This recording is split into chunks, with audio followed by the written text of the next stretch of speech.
Something that's kind of funny to me is like people will automatically take offense and judge you and spurn you if you work with what they've deemed as quote unquote problematic gods or whatever, rather than taking this mythology as stories we should learn from as humans and as stories that, let's be fucking honest, were written by human beings about concepts conveyed through characters to express ideas to human beings, written by and for human beings. If you choose to work with deities that are deemed problematic, then these people who take this mythology super literally will be like, how can you be okay with such and such god? This god did this thing in this story, therefore this god is evil. And it's like, okay, but I don't interpret the story that way because I don't see the story as super literal like that, and I still love this god. And yes, it is messed up that they probably did whatever in whatever story, but it's a story. We're supposed to learn from it, right? And it's like, obviously, there's absolutely a place to do that. If someone is justifying harm in the name of a god, then I absolutely think it's justified. Like, I understand it if it's something like that, because on a systemic level, these stories don't exist in vacuums. Mythology doesn't exist in a vacuum. Mythology and religion and spirituality is always political, because all of these things usually have a political agenda behind them. I mean, even just me working with deemed problematic gods, a majority of the gods I work with, if not all of them, are seen as problematic by someone, knowingly and intentionally seeking out and working with demons, for example. And not only working with demons, but I also have worked with gods from other pantheons in the past, and sometimes I'll work with a god for a time and then I'll stop working with them. I've worked with Satan under many different names, including Baphomet and Bezaliel and Azazel and a bunch of different names. But anyways, like, there's a bunch of different gods that I work with. Some of them are chthonic, demonic, some of them are Egyptian, some of them are coming from different backgrounds, right? And it's like, people take an issue with gods. They take an issue with gods because they either interpret this story so literally to where it makes them meaningless, or they don't understand that you can do both. They don't understand that you can work with a god and have a relationship with a god while also understanding that mythology is made up by humans, while also understanding that these gods, their names, their stories, whatever, is a human invention. They don't get how you can do both. They're like, how can you work with Loki while also understanding that Loki was made up by humans? How can they be real but also made by humans? How can their stories be written by humans but also you have a relationship with that god?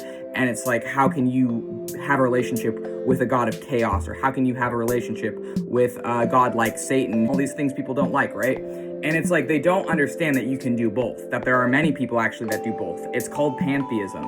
Pantheism has existed for a very long time, for thousands of years. Most of these people, I don't really feel, are understanding of really like the history of pantheism and polytheism, and how throughout history, many different cultures had different gods to represent different archetypes and different symbols and different ideas.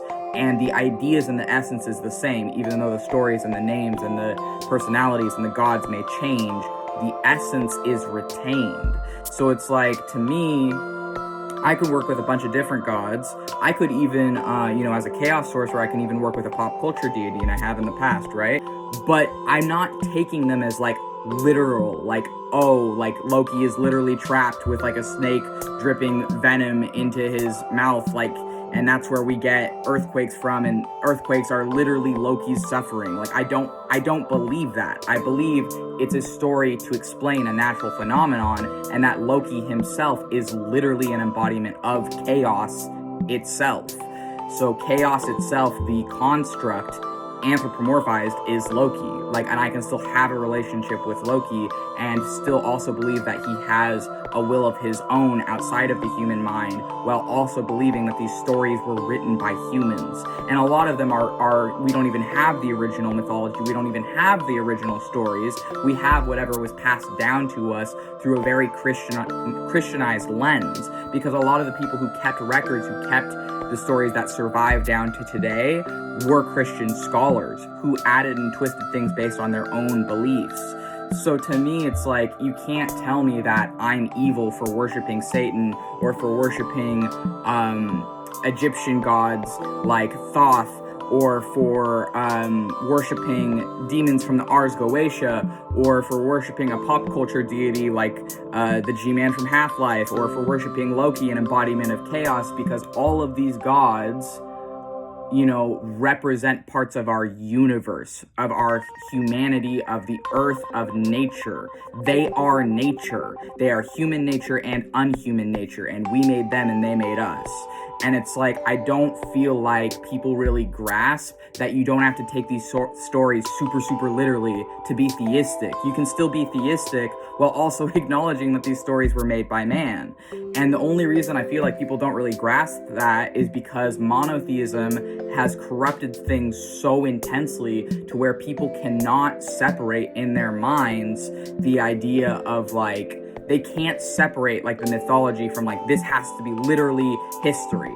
Like, and you know, ancient peoples understood that mythology is not history. They saw it completely differently than how we're taught, you know? And so it's really sad to me that people see it that way. Like, oh, you know, the story of the cat rainbow. I don't even remember, but I know there's some Norse story about a cat rainbow that explains, like, rainbows. And it's like, you think a cat is really going and turning into a rainbow? Like, no. But still, you can believe in these characters. Like, you can still believe these characters. You can even believe in multiple religions simultaneously, because personally, I believe all religious characters are real, like, to an extent. But I don't mean that as in, oh, all these things really happen, all these stories are real history. Like, that's not what I'm saying. But I think all gods have wisdom they can teach you. So as a sorcerer and as a witch and pantheist and polytheist, I'm going to be approaching these stories from, what can this teach me? What can I learn from this god? What can I learn from their story? Not, oh, this is literally what happened in history and this is exactly how it has to be, and oh, such and such god is so problematic. Like, all this is like, you're just getting lost in nonsense. You've lost yourself to nonsense. You are so focused in gatekeeping and in trying to be morally superior to everyone else and not having any problematic beliefs that you're losing knowledge. You are losing knowledge. Whereas if you approach this as, yes, these stories are made by humans, but these characters you can still have a meaningful personal connection to, then you will always learn something. I will always learn something no matter what mythology I'm taking in, because because the point to me isn't some moral superiority or spiritual bypassing, or, oh, I only work with unproblematic gods and those theistic Satanists, they're all bad because they work with a problematic god. It's like, so what? So what? Yeah, my god's problematic. You know the mythology of Asmodeus? King Asmodeus' mythology is really fucked up. He's said to have shapeshifted into King Solomon and then had sex with King Solomon's mother. Like, that's literally in one of the stories of King Asmodeus. So yes, there's really fucked up mythology. But then am I gonna be like, oh, I don't want to work with King Asmodeus anymore because I read this story where you did this fucked up thing? Like, no, because King Asmodeus is a representation of lust. King Asmodeus is an anthropomorphized demon of lust, and lust causes people to do fucked up things when it's not controlled, tempered, and balanced. So these characters can just as easily be a force for good, and that's what people don't understand, is that they're parts of you have to balance. These destructive gods and daemons, or whatever they are pieces of you. They're parts of your brain you have to learn to face and balance. And if you just ride them all off as, oh, Loki is just evil, oh, Asmodeus is just evil, oh, Set, the Egyptian Set is just evil. It's like, if you do that, then you're never going to learn anything, and you'll just be stuck.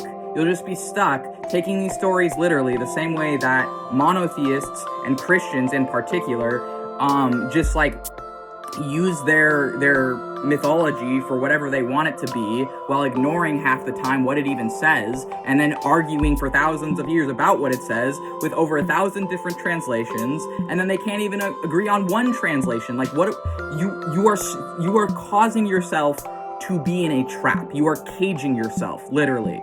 Where it's like, as a wizard and witch and sorcerer, I don't want to fucking do that. I want to learn as much as I possibly can. And in order to learn as much as I possibly can, as a chaos sorcerer, I have to be able to put myself in different states of mind. I have to be able to interact with any god. It doesn't matter if they're problematic or not. I have to be willing to sit and listen. To read these stories, yes, and to take these stories as they are, and to try and learn what I can from them, but also to try and build a personal connection to these deities and learn directly from them and what they represent in my life. And you can do both. You can acknowledge that mythology is made up by humans while still being theistic and still having a personal relationship with gods. It's called pantheism. I don't understand why this is so hard for people to grasp, but I honestly think it's just a way of people making themselves feel morally superior to other people, and then having a box to put people in, like, oh, this person worships this problematic god, so I'm putting them in this box so that I don't have to ever learn anything.